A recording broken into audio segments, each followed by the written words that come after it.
네, 문재인 대통령이 진짜로 믿고 의지하는 사람 누굴까요? 여권 관계자들은요, 양정철과 윤건영, 그리고 김경수 외에 이 탁현민을 지목한 사람들 의외로 많습니다. 한 칼럼에 소개된 얘기입니다. 캠프에서 이벤트를 할 때 우리가 짜는 계획이 다 소용이 없었고 탁현민이 들어와서 뒤집으면 끝이 났다. 문재인도 후보 시절에 탁현민에게 꼼짝 못하고 절대적으로 매달렸다. 탁현민의 힘은 밖에서 알려진 것 이상이다. 그의 영향력이 지대하다. 네, 문재인 대통령을 믿어선지 아니면 김정숙 여사를 믿어선지 탁현민은 심지어 대한민국 대통령 당선인인 윤석열을 향해서도요. 청와대 이전을 두고 청와대 안 쓸 거면 우리가 쓰면 되지 않느냐라는 식으로 대놓고 조롱을 할 정도로 그 권세가 꺾이지 않았습니다. 이 정권 말기가 다가와서야 청와대 껍질이 조금씩 벗겨지는 것 같습니다. 탁현민 외에도 이 정권 들어서 숱한 논란 그리고 평가에도 불구하고 지속적으로 큰 권력을 가지고 활동한 사람들 우리가 어렵지 않게 찾아볼 수가 있습니다. 그런데 이들이 뭘 믿고 이렇게 대담한 행동을 하고 있는 걸까? 그 아킬레스건은 문재인 대통령과 아무래도 가까운 곳에 있는 것 같습니다. 이제는요, 국민들이 나서기 시작했습니다. 진품이라면 적게는 2억이고 많게는 10억에 달하는 그 고가의 브로치, 진실을 원하는 대한민국 국민들이 직접 나서서 청와대에 묻고 있는 것입니다. 정치권에서는요, 영부인 옷값을 두고 논란이 커진 배경에 특수활동비가 있다, 이런 목소리가 지배적입니다. 특수활동비는 기밀 유지가 필요한 정보나 또 사건 수사 같은 이 국정수행 활동에 쓰는 경비인데요. 이 성격상 영수증 기록을 남기지 않아도 됩니다. 그렇기 때문에 사실상 눈먼 돈이다, 고위층의 쌈짓돈이다 이런 비판들이 나왔었던 겁니다. 그리고 이 청와대 예산에는 대통령을 제외한 가족의 의상을 구입하는 예산이 따로 없습니다. 그래서 통상적인 일정에는 영부인 본인이 본인 돈으로 구입을 하거나 아니면 기존에 본인이 가지고 있었던 옷을 입는다고 합니다. 그런데 우리가 언뜻 보기에도 이것이 그동안 이제 김정숙 여사가 소유했던 옷으로 보이지가 않고 또 너무 고가로 보이는 그런 브로치들이 있다. 이런 의혹들이 갈 수밖에 없다. 이런 것입니다. 그래서 이 시민단체도 김정숙 여사를 횡령 혐의로 고발했습니다. 늘 그랬듯이 정권의 스피커인 김어준이 나서가지고 김정숙을 쉴드를 치고 있는 그런 상황입니다. 네, 저는 전 TV조선 정치부 기자 그리고 유튜브 채널 미미뉴스에서도 활동하고 있는 이미지입니다. 네, 여러분들 보시면요. 영부인 지위로 명품을 쇼핑했다. 김정숙 여사가 횡령 혐의로 시민단체에 고발을 당했습니다.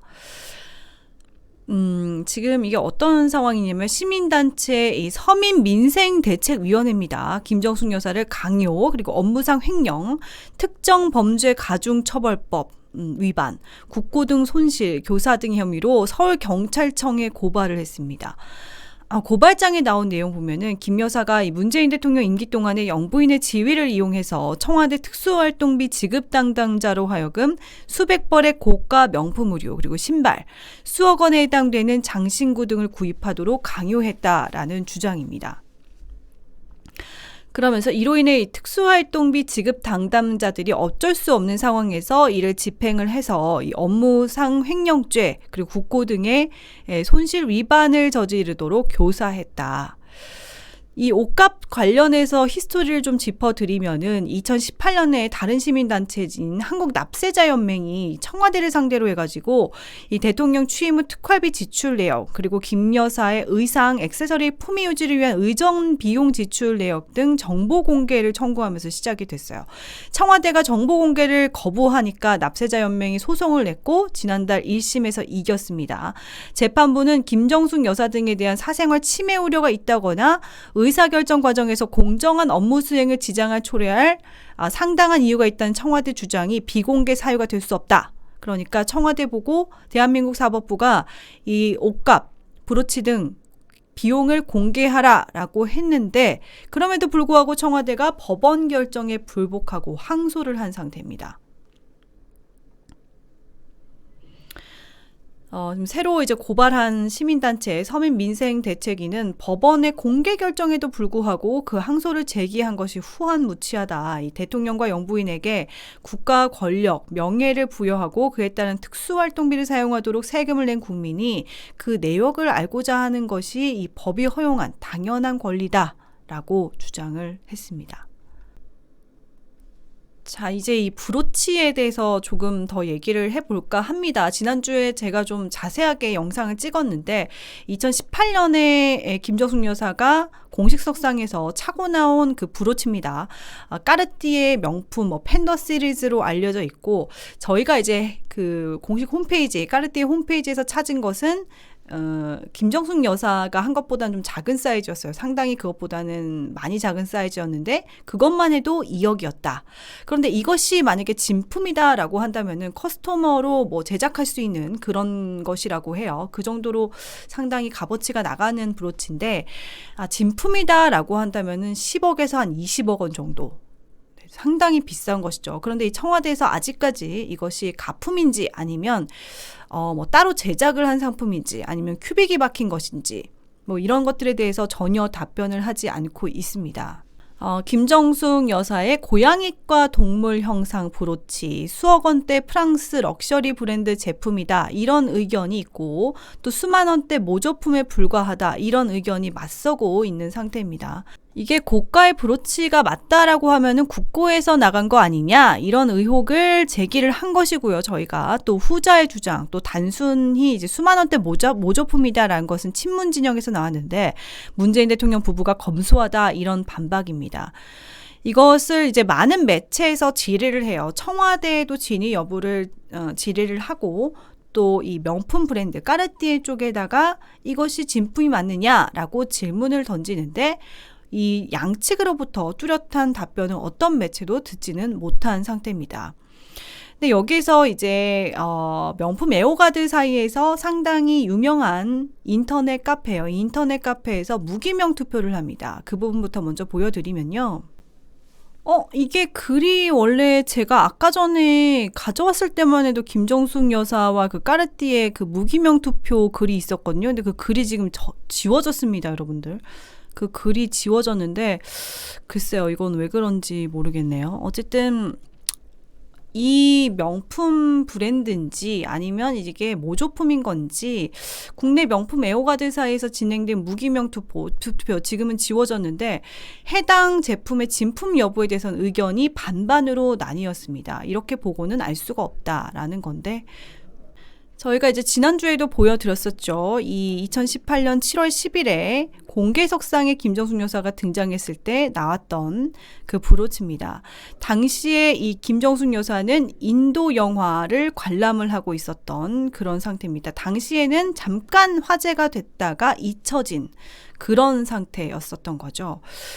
논란이 이제 올라온 계기는 아까 말씀드렸듯이 이 한국 납세자연맹에서 김정숙 여사의 옷값 등 의전 비용을 공개하라 이번 법원 판결에 대해서 청와대가 국가 안보라는 문제로 이유를 대면서 항소장을 내면서부터입니다. 이 네티즌들이 언론 보도 사진을 근거로 김정숙 여사가 착용한 옷 그리고 액세서리 숫자를 집계를 해요. 그래서 찾아낸 것만 지금 옷이 178벌, 액세서리가 207점이다라는 겁니다. 여기에서 다시 브로치가 조명을 받았습니다. 이것이 바로 이 까르띠에의 시그니처 주얼리인 펜더 드 까르띠에 브로치. 펜더는 표범을 뜻하는 것이고 또 화이트 골드, 에메랄드, 다이아몬드로 제작된 이 브로치의 가격 1억 8,950만 원, 사파이어가 추가된 같은 디자인의 브로치는 2억 2,100만 원. 네. 근데 이것은 이제 작은 사이즈고요. 저희가 이제 찾아봤을 때 이 모델은 상당히 더 큰 모델이다. 그런데 너무 하이엔드 주얼리, 너무 고가의 주얼리다 보니까 까르띠에 그 홈페이지에서조차 찾을 수가 없고 커스터머 사이즈로다 해가지고 이렇게 주문 제작해야 되는 까르띠에 쪽에 요청을 해야 되는 그래서 이게 중고일 경우에 값이 계속해서 올라간다. 이런 것까지만 저희가 지금 취재가 된 상태입니다. 그래서 이제 갑론을박이 있어요. 친문 진영에서는 어떻게 얘기를 하냐면 이 브로치가 영국 액세서리 제품과 비슷하다. 좀 모조품이다라는 건데 이것은 이렇게 보기에도 조금 다른 것 같기도 하고 좀 그렇습니다. 이게 그 영상을 실제로 보시면 아시겠지만 상당히 빛나요. 이건 지금 큐빅 제품이거든요. 그래서 한 2만 원대. 지금은 그 글이 지워졌지만 이 사이트에서 이 정치 관련 게시물이 금지이기 때문에 지워진 것으로 보입니다. 그래서 이례적으로 브로치의 정품인지 가품인지 여부를 두고 투표가 이루어지는데 거의 반반으로 갈려요. 50%가 넘는 사람들이 까르띠에 제품이라고 했고 그 나머지는 오마주 제품, 그러니까 이것은 가품이다. 이렇게 선택을 합니다. 업계 전문가들은 뭐라 그럴까? 사진만으로는 정품 여부를 확인하기가 어렵다. 또 사진만 보면 또 까르띠에 제품이 아닌 것 같다. 까르띠에 밴더 브로치가 워낙 유명해가지고 시중에 가품이 많다. 그런데 또 영부인이 공식석상에서 가품을 착용한 게 조금 이상하지 않냐? 이런 의견입니다. 가품이라면 이건 사실상 더 논란의 여지가 큰 것입니다. 우리가 예전에도 봤듯이 넷플릭스의 그 프리지아라는 연예인이 뭐 샤넬도 그렇고 디올도 그렇고 가품인 것으로 알려져가지고 나라 망신이다. 뭐 이런 얘기까지 돌았잖아요. 그런데 영부인이 심지어 모조품을 찾다? 이것도 상당한 논란이거든요. 그래서 이것은 하루빨리 청와대 아니면 김정숙 여사가 이 시민단체도 고발을 할 정도니까 우리가 얼마나 궁금하면 이러겠습니까? 이런 의혹에 대해서 좀 밝혀주셔야 된다. 이런 말씀 드립니다. 네, 떳떳하게 해명하라 이런 얘기는 친문 진영에서도 나옵니다. 김정숙 브로치가 2억인지 아니면 10만 원인지 아니면 10억인지 청와대가 정정당당하게 해명하면 그만이다. 네, 심평 변호사 많은 분들 아시는 분이겠지만 한때는 이제 친문 진영에 계셨던 그 법조인인데 윤석열 지지로 돌아섰죠. 그 이유에 대해서 좀 얘기를 해보자면은 19대 대선 당시에 문재인 민주당 후보 중앙선대위 공익제보자 원위원장을 맡았던 인물입니다. 원조 친문이라고 불리기도 했던 뭐라고 하냐면 진보 진영에 미안하지만 어쩔 수 없는 선택이다. 문재인 정부의 과오를 바로잡을 새 정권이 필요하다는 판단 아래 윤석열 후보를 지지하기로 했다라고 했습니다. 내로남불과 무능, 과다한 정치쇼 때문에 문재인 정부가 실패했다라고 진단하고 양심 선언을 했던 인물입니다. 그 친문 진영에 있던 심평 변호사가 김어준, 탁현민 뒤에 숨지 말고 문재인 대통령이 특활비를 공개하면 그만이다 라고 하면서 목소리를 높인 것인데 페이스북 글들 좀 자세하게 보도록 하겠습니다. 원래 그 심평 변호사가 이 글을 올렸던 이 문재인 대통령의 부인인 영부인인 김정숙 여사에 대한 글을 올렸던 거는 지난 26일이었습니다. 며칠 전이었는데 그 글이 이제 진실의 촛불이라는 그 글에서였어요. 어떤 내용이냐고 하냐면 이 문재인 대통령과 김정숙 씨에게 평범한 한 국민의 입장에서 요구한다. 이 김 씨가 구입한 의상과 액세서리는 국고에서 그 비용이 나온 것이다.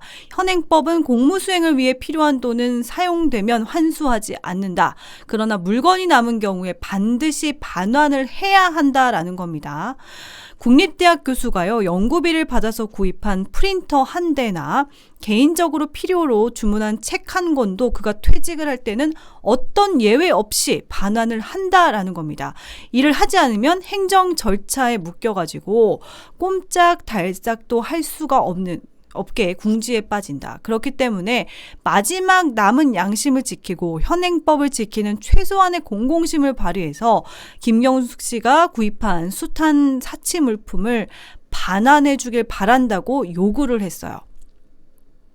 새 정부가 이 김정숙 씨에게 그 촛불을 갖다 대면서 그가 특수활동비로 산 사치 물품을 정확하게 법 규정에 따라 반환을 받고 또 반환받은 물품은 공개적으로 적절하게 처리를 해야 된다.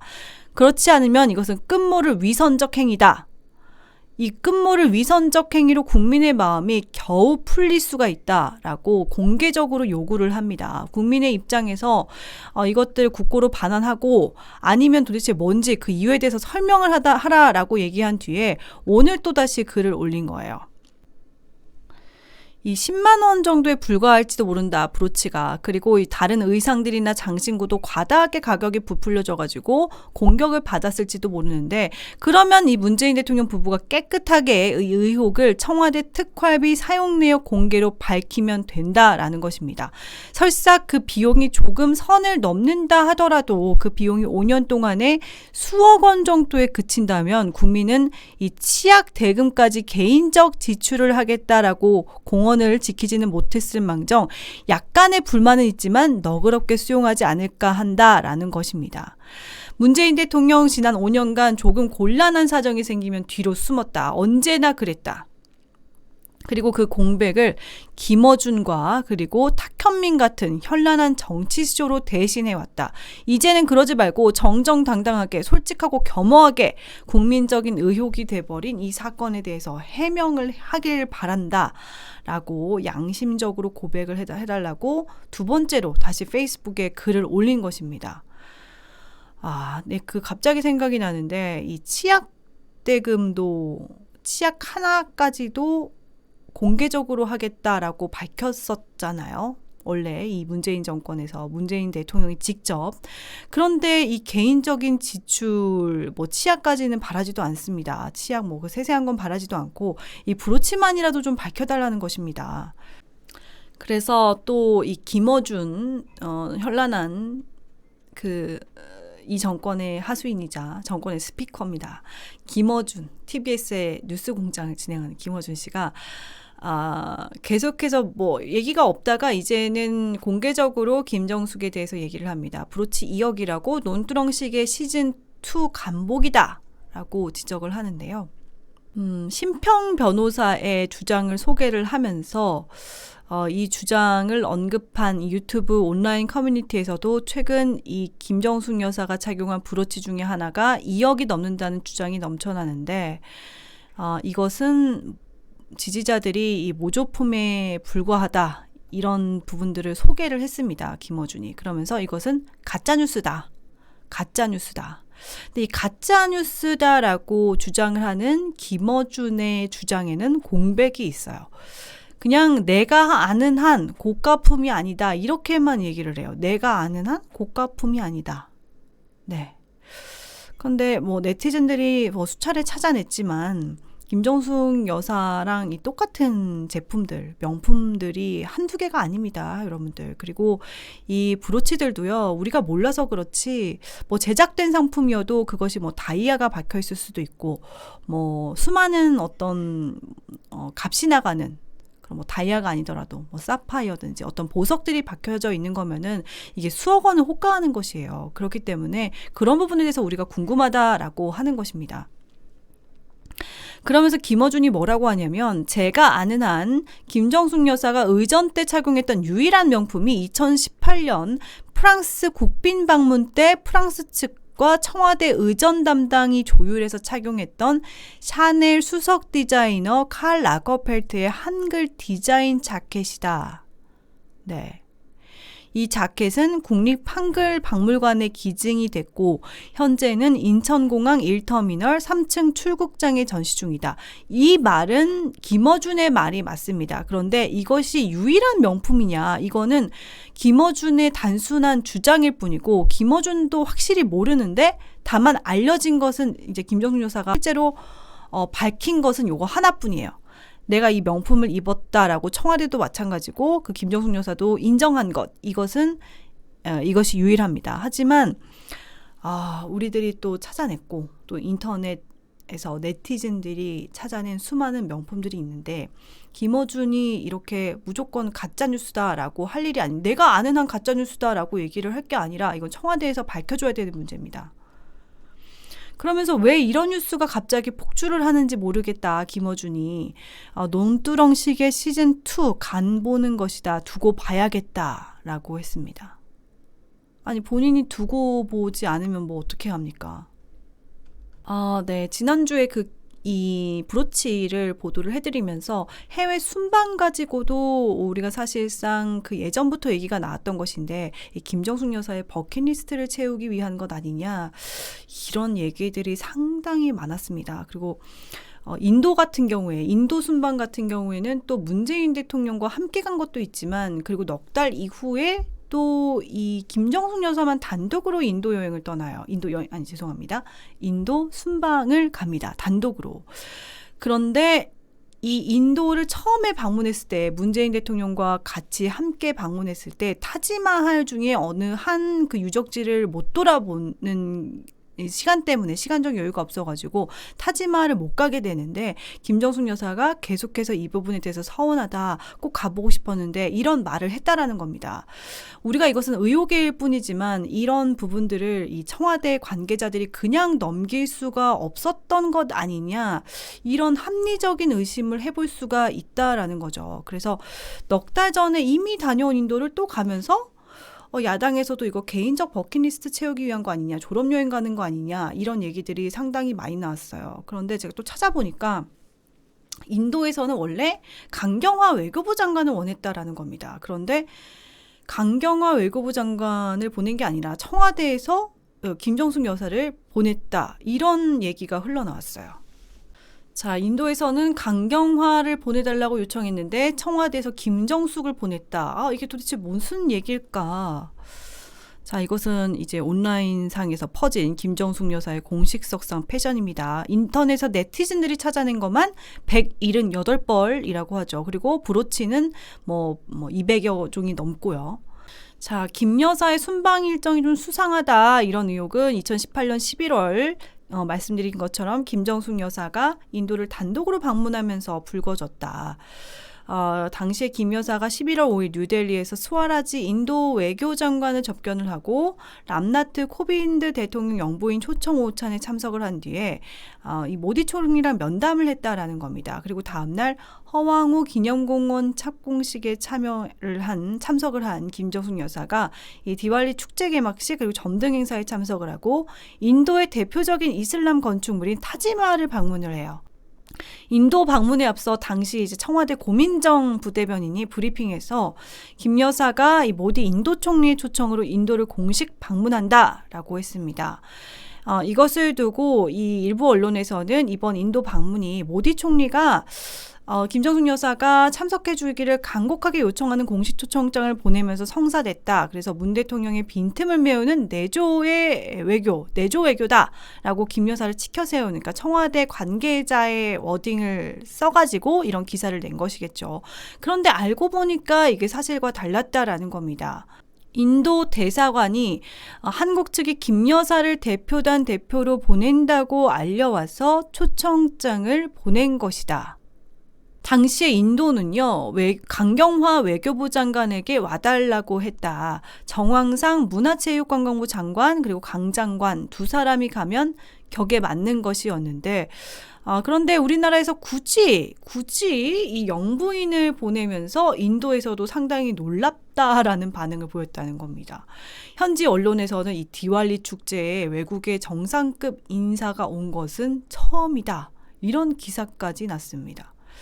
또 이 문 대통령 내외가요, 인도뿐만이 아니라 2019년 6월에는 노르웨이에서도 가장 아름다운 곳으로 유명한 베르겐을 방문한 것, 이것도 얘기가 많이 나옵니다. 당시 청와대에서는 대통령이 노르웨이를 방문하는 일정은 노르웨이 측의 요청으로 이루어진 것으로 이 수도 외에 지방 도시를 방문하는 일정은 노르웨이 국빈 방문의 필수 프로그램이었다라고 했어요.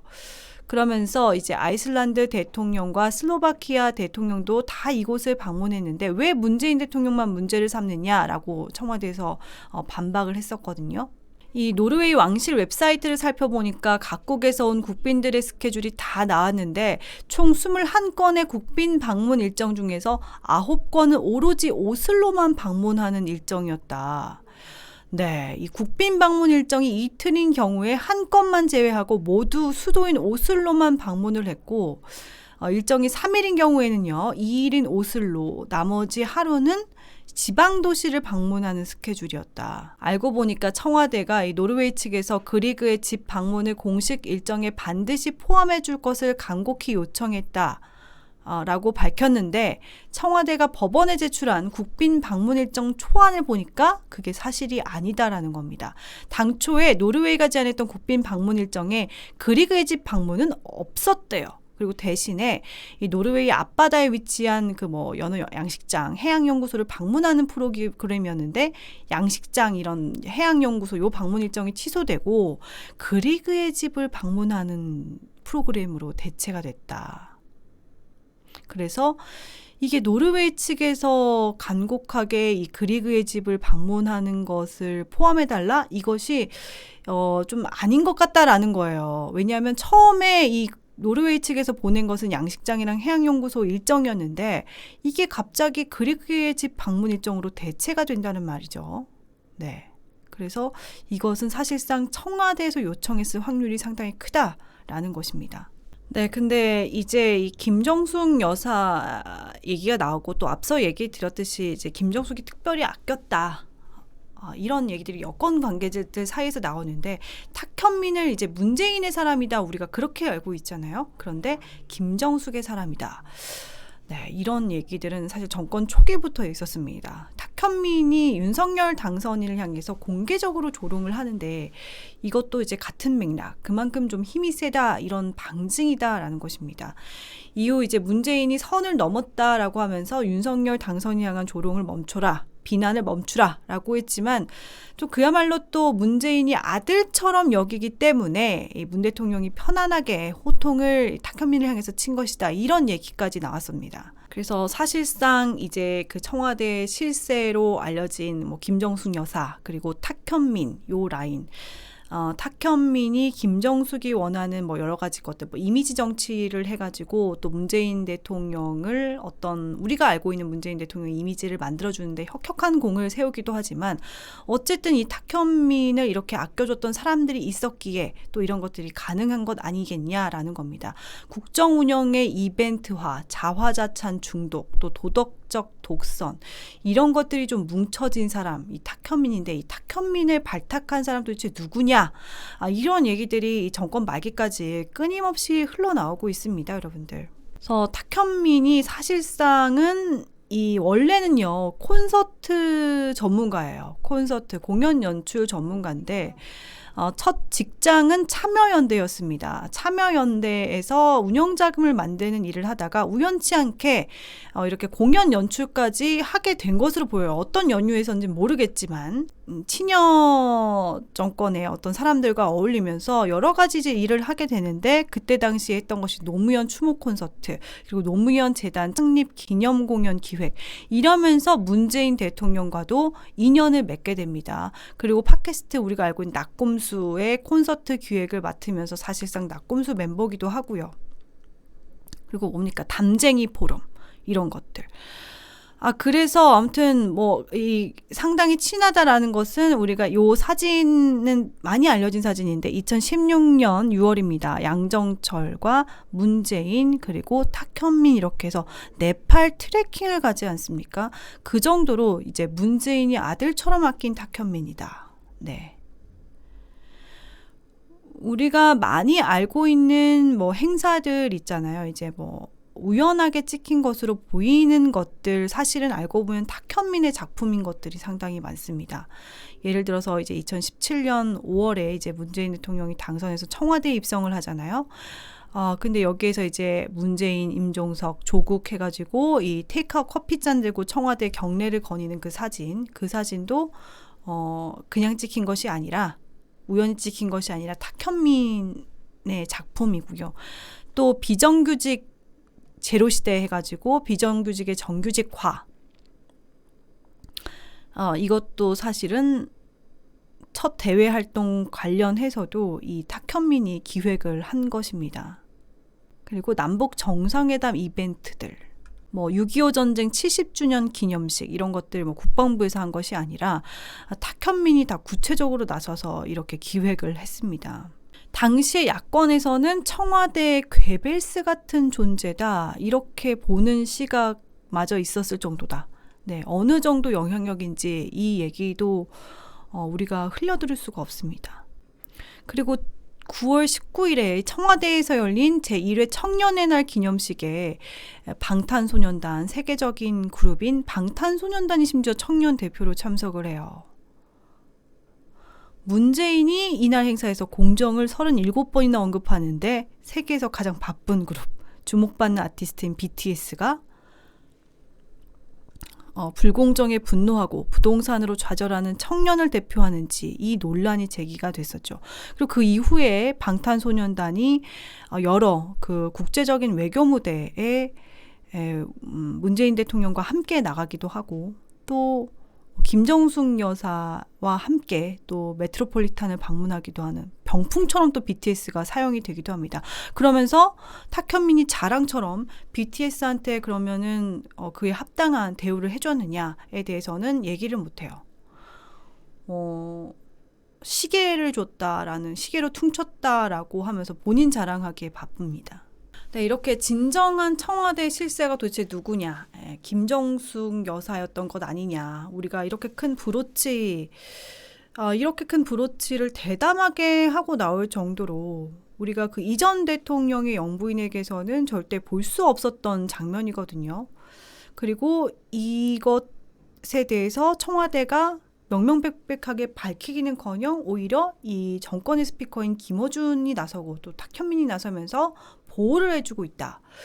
자, 이런 것들을 우리가 쭉 살펴봤을 때 특히 청와대 주요 인선 역시 이제 김 여사와 관련이 있는 거 아니냐, 이런 의혹들이 계속해서 나오고 있습니다. 또 제가 지난주에 계속해서 말씀을 드렸던, 보도를 해드렸던 골프장 게이트 있지 않습니까? 이제 문재인 가족과 직접적인 그리고 간접적인 관계를 찾을 수 있는 이스타 창업주 이상직 전 의원, 그리고 인천공항공사의 그 구본환 사장, 그리고 김현미 전 국토부 장관이 얽힌 이 골프장 게이트도 우리가 확실히 좀 눈여겨볼 만한 지점입니다. 자, 인천공항 골프장 운영권을 지난번에 제가 지난주부터 계속 말씀을 드렸지만 원래 이제 운영하던 업체가 따로 있었는데 다른 업체에게 운영권이 넘어갑니다. 그래서 이것을 좀 살펴봤더니 특혜 의혹이 있다. 그리고 이 업체에 노무현과 이제 DJ 정부 인사들, 그리고 문재인 정권 인사들이 무더기로 포진이 돼 있던 사실이 드러났습니다. 이것이 이제 2020년에 드러났고, 이것을 이제 얘기를 드리는 이유는 또 인국공 사태가 있잖아요. 구본환 인천공항공사 사장, 그리고 이상직 의원, 그리고 이강철 노무현 정부 시민사회 수석, 그리고 양재원 전 이강래 의원 보좌관, 전주고 선후배 사이, 그리고 노무현 정부의 고위 참모랑 이 국토교통부 인사들이 공모를 해가지고 스카이 7위 골프장을 특정 업체에게 운영권을 줬다, 이런 의혹인 거죠. 근데 도대체 이제 누굴 믿고 이 인천국제공항공사가 이상한 입찰에도 불구하고 이 업체를 선정을 했느냐, 이런 것에 대해서 제가 이제 얘기를 했었는데, 이제 우리가 문재인 정권과 상당히 친하다, 특히 가족과도 이제 직접적으로 좀 간접적으로 얽혀 있는 이상직 의원의 어떤 이런 사태들, 이 뒷 배경에 이런 의혹들이 있었다라는 것들을 제가 말씀을 드렸었거든요. 그런데 우리가 인국공 사태도 간단히 넘어갈 만한 사건은 아니죠. 정부가 공사 이제 비정규직 직원을 정규직으로 전환하는 과정에서 기존의 정규직 직원이라던가 또 인국공에 다니지 않더라도 이 취업준비생 등 청년층들이 상당히 반발을 했던 사건이었잖아요. 이제 공개 채용 제도라는 공정한 제도가 있는데도 불구하고 이거를 무시를 하고 힘들게 근무했다는 이유만으로 비정규직을 정규직으로 전환을 한다? 이것이 이제 공정과 상식에 맞지 않는다, 이런 주장이 그때도 많이 나왔었는데, 그런데 이렇게 사태가 커지니까 이 정권이 어떻게 하냐면 구본환 인국공사장에게 책임을 떠넘기고 또 이 구사장은 문재인과 싸워요. 그래서 이 부분을 좀 간단하게 말씀을 드리면 결국에 인천국제공항공사가요, 한 지붕 두 사장이 돼버립니다. 구본환 사장이 해임 처분 집행정지로 돼가지고 이 작년에 8일에 복귀를 하게 돼요. 그러면서 나는 이 식물 CEO다, 최소한의 업무 권한을 달라라고 하면서 문재인 대통령과 또 싸우는 지경이 됩니다. 결국 이 피해를 도대체 누가 안는 거냐. 그 인천국제공항공사의 직원들도 봤지만 이것이 결국에는 정부 소유의 어떤 그런 공기업이기 때문에 결국 국민에게 그 피해가 고스란히 돌아가는 것입니다. 그래서 인국공 노조가 청와대로 가서 시위를 합니다. 이런 인천국제공항공사가 이 경영진의 비윤리 행태 그리고 인사농단 사태를 비판하면서 기자회견까지 개최를 해요. 그래서 이 인국공 사태에 대해서 윤석열 당선인도 작년 12월에 이 인국공 사태의 이 채택을 본 사람만 핵심 지지층을 만드는 전략이고, 이런 문재인 정권의 이런 전략들이 이 비정규직이 정규직화하는 이런 사례들이 공정성, 우리 사회의 공정과 상식을 망치고 있다라고 비판을 합니다. MZ세대 노조가 이 교섭 창구 단일화 문제를 건의를 하니까 윤석열 당선인도 청년 부당함을 느끼는데 적극적으로 공감하고 있다라고 화답을 하게 되죠.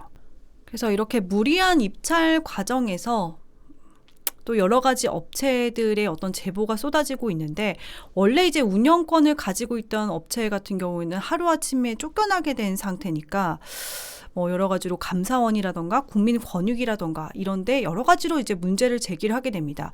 이 사건뿐만이 아니에요. 이 사태뿐만이 아니라 현 여권 실세들이 연루된 여러 가지 사태들에 대해서 우리가 관심 있게 지켜봐야 되는데, 감사원과 국민권익위에 이 업체들이 이제 하루아침에 나갈 처지가 되니까 생계도 문제잖아요. 그래서 이것들이 문제를 제기하는데 이상하게 그 윗선으로 이제 가서 이제 좀 수사라던가 감사원에서 감사가 이루어질 때쯤 되면은 엎어지더라, 이런 제보들이 저희에게 들어오기 시작했습니다. 네, 그래서 저희에게도 이렇게 좀 제보가 많이 들어오는 상황인데 뭔가 수상하다, 이런 겁니다. 운영권을 따내고 또 이 운영권을 따낸 한 회사에 여러 가지 업체들이 좀 물려 있다. 이 사건뿐만이 아니다.